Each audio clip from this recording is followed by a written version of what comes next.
Hi, it's the staff from the Sun Bookshop. We're coming to you tonight to recommend our favourite recipes so far, the ones we've made, from the new Ottolenghi. What flavour? Ooh, Ottolenghi. Ottolenghi.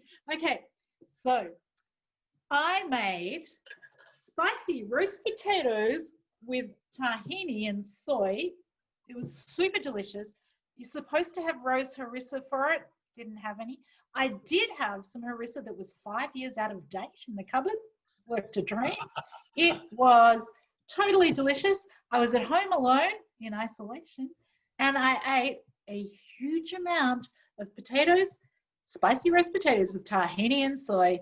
Yum, yum. None left for my lunch the next day.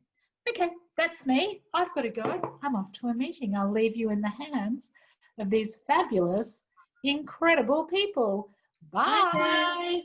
Bye.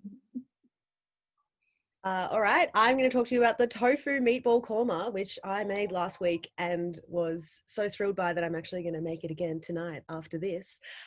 It's the delicious tofu and mushroom meatballs, of which I was eating the mixture out of the bowl before I even started cooking it. And then I cooked them into the delicious meatball form and was again eating them out of the pan before they were ready. And then when I finally combined them with the sauce, which like all Ottolenghi sauces combines so many wonderful, delicious spices, but was very easy to make. In fact, you can make it in the time it takes for the meatballs to cook. So it's also a very simple dinner. It was even more delicious altogether, and I highly recommend it. I've also made it based on Edie's recommendation, and it was so good. I made broccoli and mushroom ketchup and nori.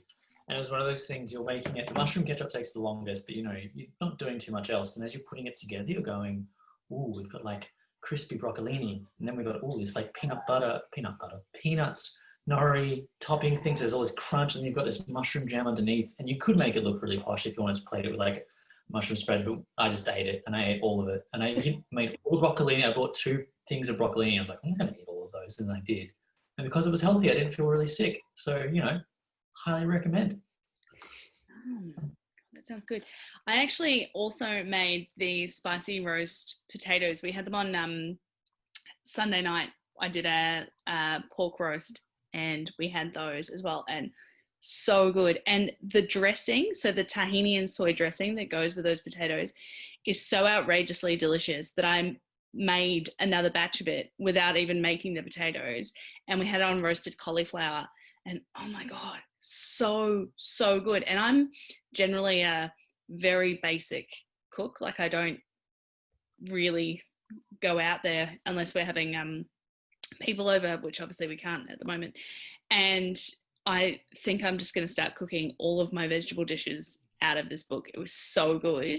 And the other thing I made, which I was so surprised, and well, not surprised, but so happy with, was the roasted carrot salad with the apricot chamois. So that's the outcome there.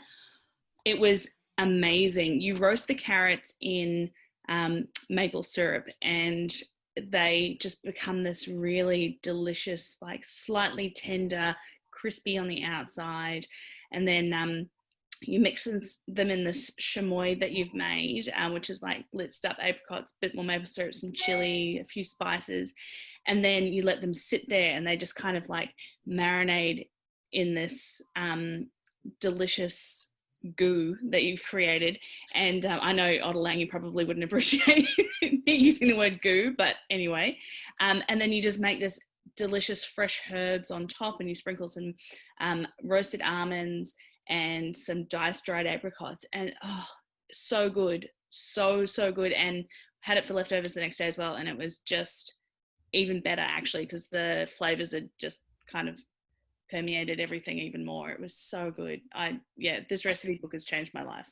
Everything I've made from it has been outstandingly delicious. And what you were saying about making the sauce and applying it to other things, I've already done that. I made one of the soft courgette. It's like zucchini that you fry in a pan. At the beginning it says most people wouldn't want you to fry zucchini in a pan because it's going to get all mushy, but bear with us, it's going to be delicious. And it truly was. I brought it in for lunch all week as leftovers. But what really made it was this harissa chili oil sauce that you cook up with lots of garlic beforehand and get all the flavors infused and then pour it over the top.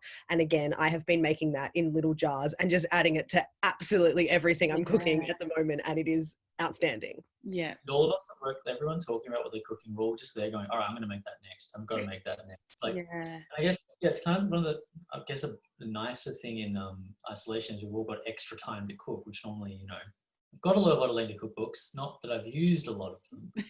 But yeah, it's exactly the same thing. You kind of, it's cold flavor, but that thing of how you layer it and what you're doing and how that combination is actually so versatile, it's really good. Yeah. I'm really hungry, even though I just ate dinner.